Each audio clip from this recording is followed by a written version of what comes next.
Hey everybody, welcome back to my channel. My name is Lara and today I am going to be doing a review of Lapvona by Otessa Moshfegh. This is a book that I was really excited to read because everybody and their mother was raving about it when it first came out. Even now, people still talk about it extraordinarily positively, to the point where I very rarely buy into hype. I kind of bought into the hype for this one though, and I was just so excited to pick it up. Very excited to pick it up because Otessa Moshfegh is an author that gets talked about quite a lot, and she's won a whole bunch of awards and all of her books are like pretty critically acclaimed. And so, as you can probably tell, I had a degree of expectation coming into it. Lapvona is a book that is like a medieval fairy tale, and we're essentially following our main character as he navigates his rise to power. So I just had to go and take a package. That's why I'm sat a bit differently and probably look a bit differently. I was talking about what Lapvona is about. Follows a shepherd boy who goes by the name of Marek. And it's about as he rises from absolute poverty to power in like this incredibly dark, brutal, like famine-stricken village that is ruled by a cruel lord.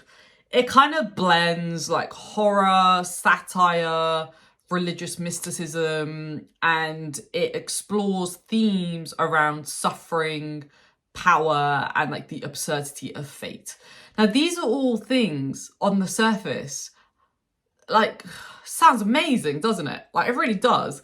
It sounds like the sort of book that I would lap up, that I would give a 5 stars, that could even become a favourite, that it hits so many of the things that I really like in my books. So you'll be interested to know that I absolutely hated this book. I hated everything about this book. It was one of the worst books I've ever read. It was the worst book that I've read this year. Even more so than Onyx Storm. Because with this, I had somewhat of an expectation that the writing at least would be solid. But we'll get onto that in a second. I will be talking about a few little spoilers here and there. I don't think it's gonna be anything major, so you should be able to get away with it. But if you really care about reading a book that you want to have no spoilers for, then do feel free to skip this one. Let's talk about what I liked about it first, because there were like 1 or 2 things that I didn't absolutely detest about this book, and then I'm gonna go on a little bit of a rant. So I liked the fairy tale feel of this story.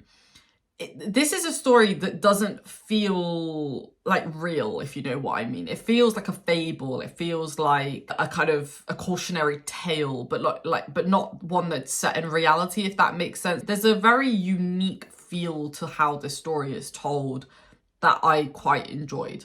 Like I did quite like that. It's quite unique. I've not read many books that have try to do this, and I quite like it as a storytelling device. The other thing that I liked about this book is that I did quite like the premise, but I don't think the author should necessarily get kudos for that, because an idea is an idea, or a premise is just a premise, right? It's ultimately how you execute on that premise that matters. And that's where we move into what I absolutely hated about this book. I get that this book is supposed to be like a satire on modern day religious and political leaders and how they pretend to care about the common person, but actually they exploit them. We're seeing that right now in America. We're seeing that all around the world. It's not a new concept. It's not a new idea. We know this happens, and we know it's going to happen until the end of time. Unfortunately, humans are shit. We're shit to each other, we're shit to ourselves, and this is what happens when we don't view everyone equally. We think we're better than them, we think we have the right to hold power over them, and this is how we find ourselves in situations like Americans find themselves in their own country, right?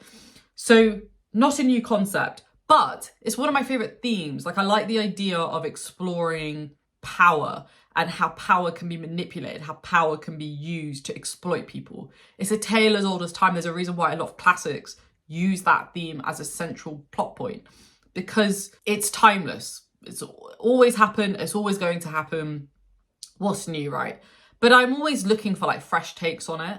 And I like the idea that this was supposed to be like a satire, but I don't think it worked. And I think the reason why it didn't work is because I had absolutely zero connection to anything in this book, particularly the characters. This is a very character-driven story. It is driven by each of the individuals who play a very important role in the story. There's like 4 or 5 characters that I would say that play like very important roles in this book. None of them have any degree of depth, in my opinion, which is astonishing because that's what this book should have. It should not be lacking in depth. And yet I felt no connection to them.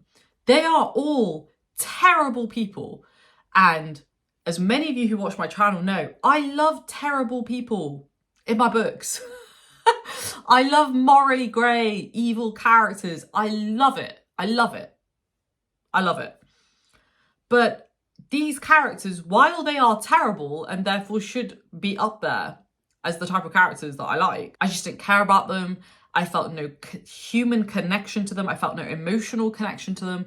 I felt no sense of responsibility for these characters.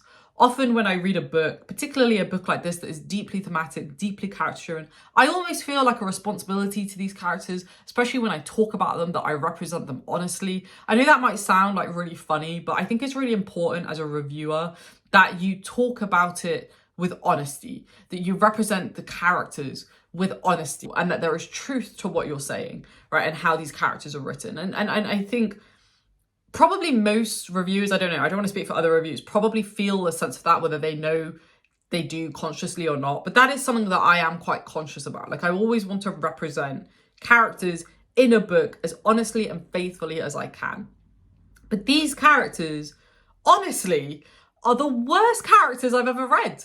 They're so dull. They're so lacking in any sense of real grounding. They're so boring to read. They feel like edgelord characters that are literally written just to create and evoke the most amount of shock from the reader as possible.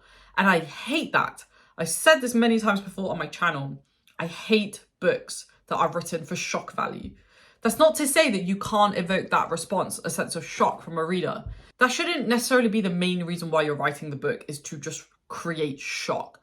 I feel like when you're writing about books that are really about like the human experience, particularly the horrible sides of the human experience, it will always evoke shock, no matter how you write it, because unfortunately human history is riddled with horrible things that we've done to each other. Unfortunately, it is the case. But these characters just didn't feel well-rounded. They didn't feel like they had any depth. They didn't feel like they were grounded in any sort of reality.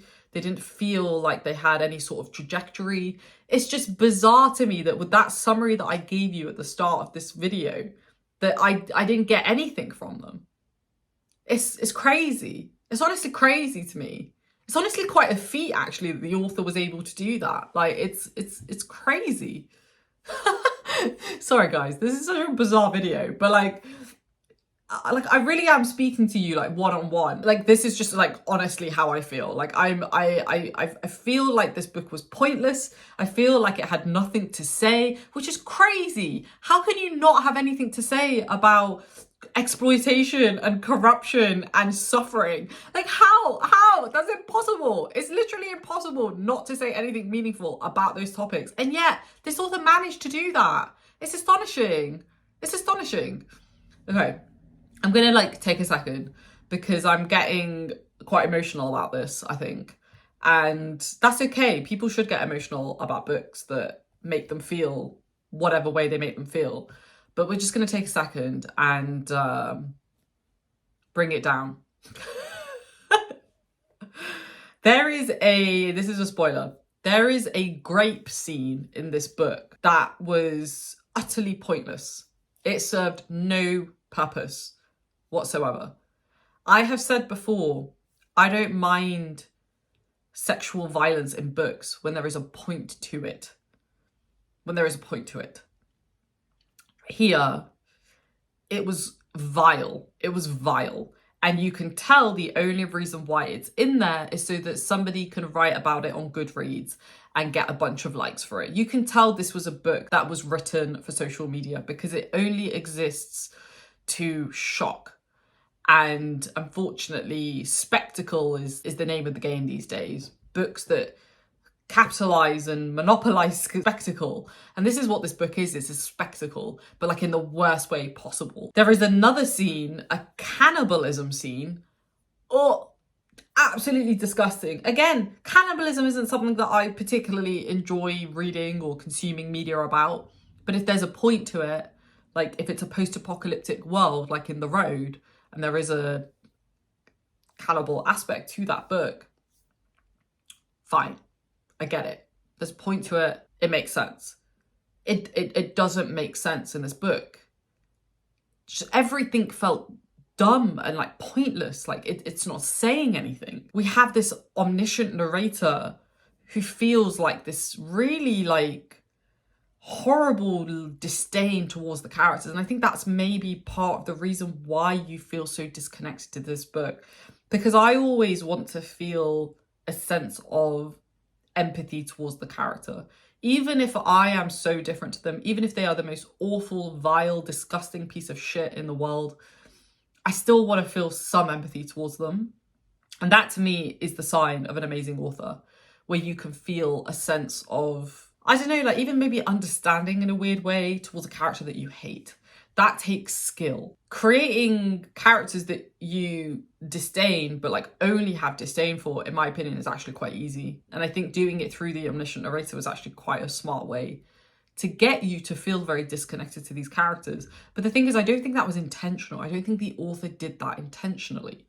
Because why would you want to do that? Why would you want your reader to feel so separated from your characters that they don't want to read them? One thing I forgot to mention that about the pointlessness of the depravity in this book is that sometimes that's the point. Like as an example, Baker, R. Scott Baker, there's a lot of depravity in his books. And that's kind of the point of it though. And you know that's the point of it because that's what is reflected in the thematic work and how the characters feel in the book, throughout the series.